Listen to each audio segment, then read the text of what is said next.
Hi, my name is Jeffro, and this is Digital Dominance, the podcast for service-based small business owners who are ready to seize the recognition and growth that their company deserves. You've worked hard to build a business you're proud of. Now it's time for Digital Domination. Welcome back to Digital Dominance. Today, we are exploring the complex world of Amazon advertising with Elizabeth Greene, the founder of Jungler. Elizabeth has made it her mission to help Amazon sellers break through the noise and achieve their revenue goals, all while balancing growth and profitability. So today we're going to dive into Amazon ad strategies, balancing ad spend with growth, and why fully automated solutions aren't necessarily the answer for everyone. So welcome to the show, Elizabeth. Hey, thanks so much for having me. So glad to be here. Yeah, absolutely. Now, I'm excited to talk about Amazon ads because we haven't covered that on the show before. We've talked about Google ads and Facebook ads, but Amazon ads are a very specific beast off to the side over here.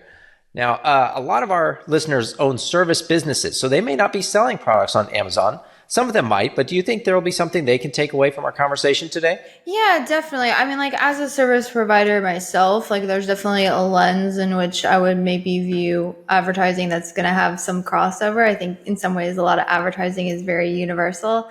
It is a very interesting world of Amazon advertising. The type of advertising we typically run is a prerequisite is you need to be selling on the platform. That being said, Amazon is looking to become a dominant player in the online marketing space. And so expect interesting things from them in the future when it comes to being able to leverage Amazon specific audiences and all of that shopper knowledge that they have to the broader digital world. So I'm really excited to see how they expand. Although again, for context, my area of expertise, or at least what I have most experience in as a practitioner, tends to be that more niche subject of advertising Amazon specific products. Yeah, I mean, there's definitely some business models where it makes sense to have your service and sell products. For example, carpet cleaning service might sell their own cleaning products. So I can see how that would be relevant for them. But it's interesting that you say they might be expanding that platform, because I could definitely see how they've got so much data on these buyers and their buying habits and everything. So they could definitely open an additional platform where a service business could get in front of those people, even if it's not on the Amazon platform directly. So that will be interesting to see. Yeah, they're definitely open, and they're calling them non-endemic ads. And there is some access to them already for some of the bigger players. I don't know if you've been shopping on Amazon at all and you've seen an interesting ad for maybe Geico or another broader service like that. So there are those ads that are running. But again, the way these things typically roll out is it's really for the big players and the big budgets. But the thing that they've done really, really well that I'm interested to see if they do carry that over into the non-endemic space, I don't know. But with, again, more product focus, again, prerequisite is you have to be selling some sort of physical product on the Amazon platform itself to even get access to these types of ads. But the entry point as far as budgets is very, very low. Which essentially has democratized access to things. Even they've since rolled out streaming TV ads, which again, if you were a big player, you had access and in the know, you could get access to the streaming TV ads. They're available inside ad console for your regular everyday seller for maybe $25 to $50 a day budget, be able to run those on streaming TV. It's crazy. So again, huge not only access to all of this really good shopper intent data, but then also they're sort of democratizing the entry point, which is, I think, really, really interesting. And if they decide to really roll this out to a broader market, we'll put them ahead. Yeah, no, that's very interesting. That'll be fun to watch. And I was thinking, in order, the prerequisite to be a seller, obviously you could sell products, but you could also sell swag that's related to your brand. And even if you're an author, if you write a book about the thing that you have your service business for, does that count? Because now you're selling a book on the platform. So yep, so long as you're selling through the platform. Again, there's the whole it needs to be eligible for selling, which is very typical of most advertising platforms. It can't be adult content, obviously, and it can't have any religious connotations. Those just typical things. Weapons, they probably don't want you advertising those things. But again, your everyday service provider is probably not trying to associate themselves with those types of products anyways. Okay, well, very cool. How about let's jump into some of the Amazon specific ad stuff. So let's start with ad spend control. Can you talk about why having tight control over ad spend is important, and how do you actually do that? Yeah, so that's a great question. Ad spend control is really everything. For context, we tend to work with a lot of founder-led brands, which are not like the types of brands where they're like, hey, throw 15 and 20 grand ad budget at it. Let's see what happens. Let's see what comes back in terms of ROIs, and we'll just like figure it out from there, right? If you're dealing with founder-led brands, like they're growing off of their own bottom line. You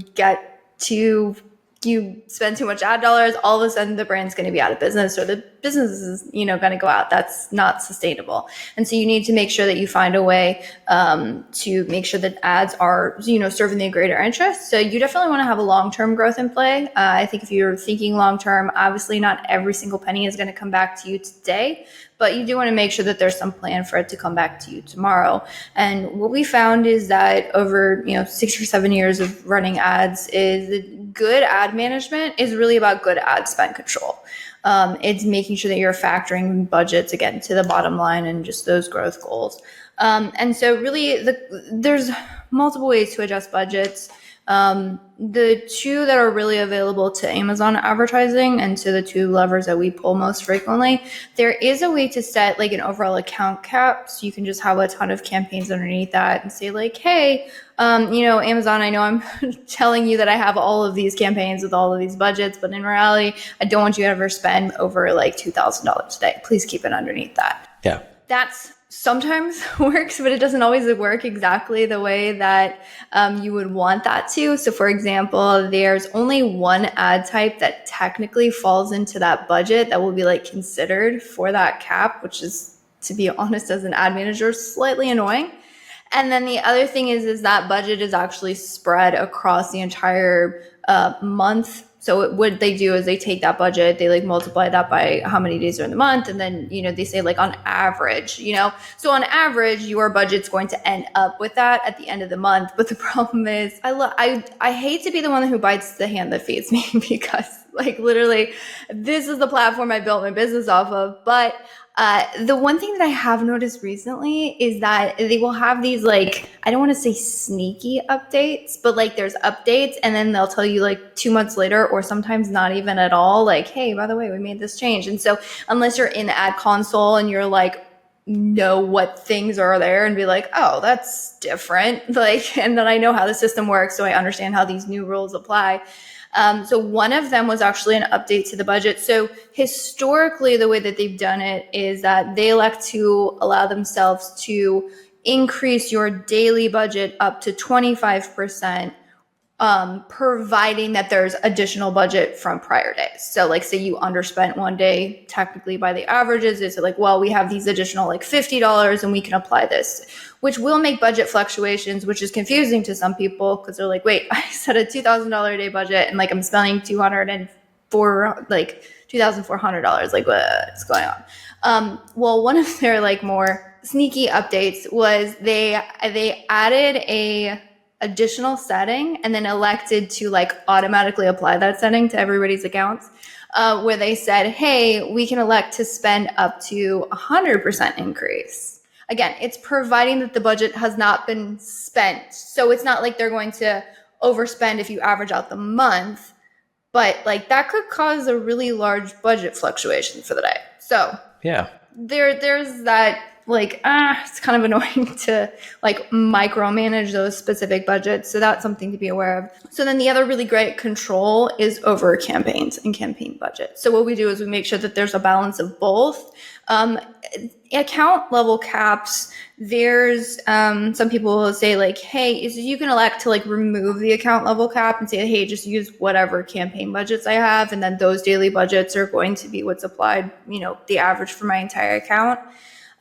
Or you can set the account level cap. So I just kind of explained why the account level caps aren't like absolutely set in stone. But what we found is that even if you would prefer to use the campaign level budgets and just kind of leave everything to go, as it would, Still controlling it, obviously. Like you don't want to just uncap everything. We have actually found it very useful to like still set an account level cap, even if you say like, hey, I'm going to set it like even like $500 above where I would typically, where my natural spend is trending anyways. We sort of use these still as like fail safe options just in case like a campaign pops off, which it doesn't always, and that's very few and far between. But when it does happen, it is very helpful to have those like settings in place to capture it. Right, because the worst thing that can happen to a seller is to have all this demand and you run out of inventory. Plus, now you don't have the cash because you overspent on your ads to get more in. And yeah, that's not a good place to be. For sure. So for those sellers that are starting out, obviously their budget's going to be smaller. This is going to be a more important thing to focus on. How do you figure out what those budgets should be? Because obviously you don't want to cut into profitability too much, but you want to keep the brand going. And how do you find the right balance there? That is a fantastic question. And one that we've currently been, I say currently been working through, but I think it's been a couple of years now because this question is really coming up a lot in the ad community, especially now that, I'll be honest, current economic climate and then just the migration of the platform, like any advertising platform you get in like the ground floor, you have like cents, pennies on the dollar in terms of cost per clicks. And then over time, things increase to the point where the OG advertisers are like, who is paying these costs? Like, this is insane, right? That's kind of where we're trending. And so that plus, additional storage fees and everything, it's becoming like more and more important to like really factor, like, it was always important to factor in the bottom line, but when costs just aren't that high, people get loosey-goosey with their P&Ls. These days, you can't afford to do that because that's going to put you out of business. And so what we find is it's really having a frank conversation with the brand. A lot of times it's like your ad budget isn't always necessarily right or wrong. It's what's going to work best for the business. Obviously, that has to have some sort of, mirroring of what is possible given the market, because it's still an ad auction. You still have the market trends. But so what we found is like having a frank discussion with the brand saying, hey, what can you guys afford, right? Like, are you, do you have like a funding round where you're like, hey, once this money's gone, if we're not profitable or at least bringing in something by the end of this, like we're out of luck? Or do you say, hey, I've got like 50 other products that are super profitable. Those could pretty much fund my new venture. Like, don't be unreasonable, but I have runway. So it's just getting a really thorough understanding of how that's going. And then looking at the market. So doing a really good market evaluation, what is the cost in these market more specifically, because Amazon is really primarily a pay-per-click platform. They've done pay per impression. There's a little bit of that, but it's mostly pay-per-click. And then just saying, okay, so what are the costs involved in this? And then the one thing that I find, I think there's a lot of good advertisers doing this, but I don't think it's talked about very much, at least not in my industry, is making sure that you're evaluating that sort of market analysis and sort of the what's possible analysis through the lens of what the business can afford. Where I find most businesses go off the rails is they had some video they watched on YouTube that someone was like, all right, you need these 100 keywords and you need these 5 types of campaigns. And like, this is exactly how you set it up. And there's no like curation based on what the brand needs and what the brand can afford and what their goals are. So really we try and add in that curation piece to say, okay, maybe this is a keyword or this is a search page that you absolutely long-term would love to dominate that. That's going to cost you $500 a day bare minimum to test. Like maybe that's not best if our budget for this product is $200 a day. Let's see where else we can spend the budget around. So it's really like doing that evaluation, and then that really will help shape the best starting budget. And then again, everything is in the beginning, you're flying blind. You have no data. You're making the best decisions possible. Then you get the data, and then you can iterate based on that. So here's a question then.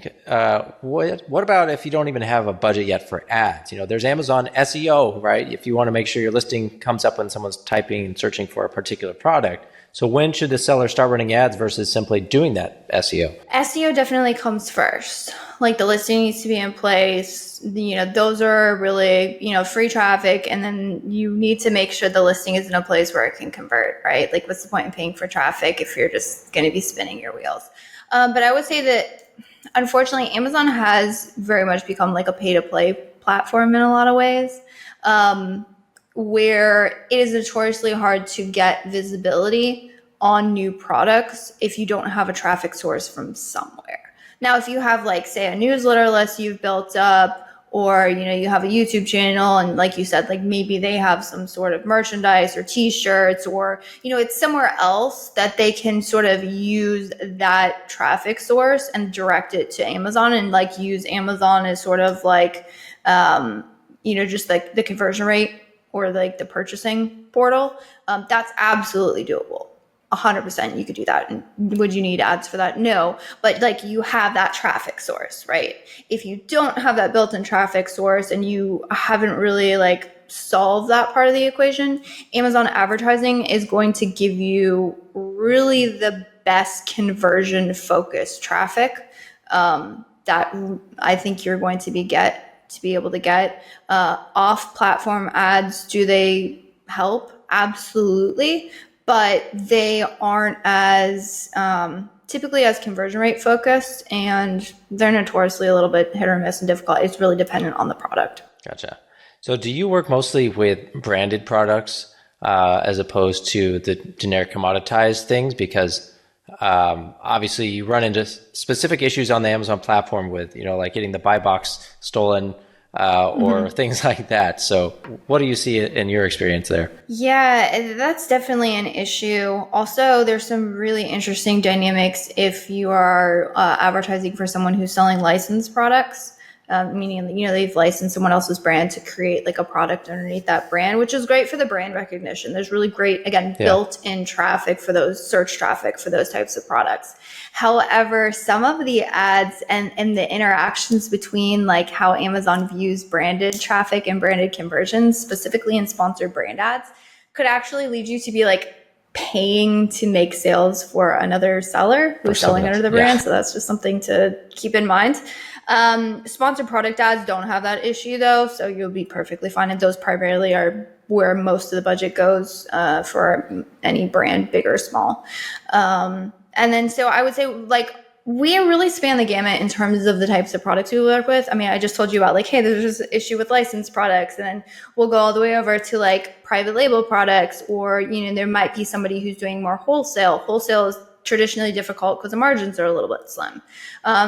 You definitely want to make sure that you primarily have the buy box. There are some brands that we're advertising for that, for whatever reason, they've just decided that resellers are a big piece of their strategy in terms of generating sales. The issues there is that there are certain ads that will not run if you don't have the buy box, which I mean, honestly is great. If you have resellers, you don't want to be like paying to send them traffic, but then that like continuation of the ads and making sure the ads are continually running, there's actually benefits to that in terms of how the campaigns actually perform. Like on and off is not the greatest. And also if you do like, if for this particular brand, if resellers are a part of your strategy, they would actually prefer to be able to run ads to even get those sales. And that's not really possible. There is one ad type we can use to do that, but it traditionally hasn't been, it's more of like a brand awareness play, and it's less straightforward in terms of the conversion. And so that does make it notoriously difficult. And so for those reasons, we find that we work really well typically with like private label sellers who like the differentiation between like private label and white label. I'll be honest, it's kind of a slim one, but it's really like with white label products, the idea is that like it's anyone can go and get it and purchase and get the same product. I'll be honest, there's some people who call themselves private label sellers. Then when you look at the product, you're like, that's a white label, and you slapped a brand on it. Private label sellers would be more like, hey, I know that there's one that's one type of product, so I have a market that I'm getting into, and it might be like other products in the market, but I'm definitely doing the work to like build a legit brand under it. I've done some differentiation of the product. It's not like someone can go on like Alibaba today and immediately get my exact same product with all the features. Okay. Very interesting. And one other question I was thinking of, Amazon ads are less dependent on like a creative, right? On other platforms, you've got to come up with a cool imagery or text or maybe even a video to try and convince someone to click on the ad. But on Amazon, it's more of just like placement, preferred placement of your product in the search results. So you almost have fewer options there.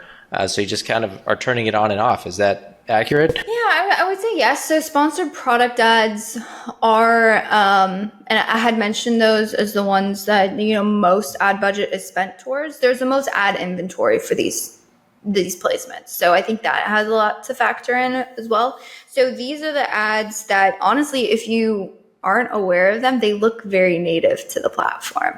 And also, you see those carousels sometimes where it's like 4 stars and above, and it's like a lot of those are sponsored placements, by the way. So they look like very native, like very like natural, where like if you ever gone to Amazon, you might see like a video where like there's a headline. It's much more apparent that it's like an advertising placement.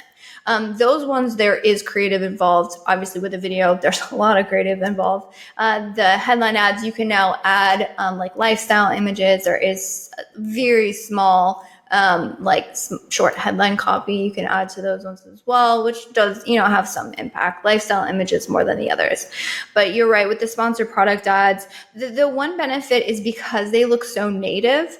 And the benefit of Amazon advertising, specifically if you're selling on the platform, is that it is a very conversion rate focused platform. So for example, if I'm on, if even I'm scrolling on TikTok or I'm scrolling on Facebook or Instagram, like I'm not like looking to like, oh, I want to find this thing and buy it, right? I'm wanting to be entertained. And then if I get a disruption by an ad that, piques my interest enough, right time, right place, then I'll probably go through and click. And ideally, I would be purchasing. Well, with Amazon, if someone goes to search something on Amazon, like they're probably in the mood to buy. Like maybe they're trying to get a lay of the land and see what's happening. But for the most part, like if I'm going to Amazon, if I'm typing in something very specific, I want to purchase that product. And so the beauty of like sponsored product ads is you can push yourself up in search, looks super native. So it looks like it's supposed to be there. There are some fail safes. So like you will pretty much never be able to like, if you wanted to show up with your running socks product on like running shoes, they do have fail safes in the algorithm. So you can't just like shortcut everything no matter how high of a bid you put in. So you still have to be relevant for the search, but it does really allow for you to like, again, capture that inherent shopper traffic in the platform. All right. Well, I mean, this is all very interesting. And I'm sure if people are listening and they've never sold on Amazon before, some of this might sound crazy, like the fact that you could pay and someone else gets a sale just because of the way their platform works. But it's great to know that you do have the levers you can turn and you do have at least some options and ways to make sure you're not overspending, even though you got to pay attention to those sneaky updates to make sure that that's factored into your equations. But this was really helpful. So thank you for being here today, Elizabeth. Amazon ads serve a very specific purpose. So this is a really cool glimpse into that world. For those of you listening, go connect with Elizabeth if you want help with Amazon ads, and her links will be in the show notes. And last question for you, Elizabeth. Is there any common misconception about Amazon advertising that you want to clear up for new sellers? That is a great question. I will say for a new seller, like if you're just getting into it, you probably heard everything I say about like budgets and, like making sales for your competitors and like all this craziness and oh my gosh, like what do I even focus on? And you're going to get in and there's going to be like 4 different ad types you can choose from. And you're not going to know so I'll just give you a tip in terms of like starting and narrow focus. I would say you can absolutely focus on just sponsored product ads. By the way, those will not make sales for your competitors, so you'll be totally fine. Again, providing you own your brands, there's no one else selling underneath that brand, like you'll be fine there. And then I would just say the biggest focus I could give you in terms of, just making sure those ads perform. We've found focusing in on relevancy of what you're targeting is huge. That helps with conversions. The algorithm likes it as well. And so if you focus in on where does my product fit into the market and you leverage sponsored product ads to show in front of that. And then if I had to give you a third one, I would say if you focus in on bid management, adjustment of bids, that will get you very, very far. That'll get you at least 60% of the way, maybe even 75. And then from there, you can figure out the rest. Nice. Well, thanks again for being here, Elizabeth. And thanks to all you guys for listening. If this episode was helpful for you, please leave a review for the show on iTunes or Spotify or whatever app you use to listen. Take care, and I'll see you in the next episode. Thanks for tuning in to the Digital Dominance Podcast. This show is brought to you by FroBro.com. If you are a B2B service provider and you're ready to transform your website into a high-converting, lead-generating sales tool, go to FroBro.com/revive to learn more.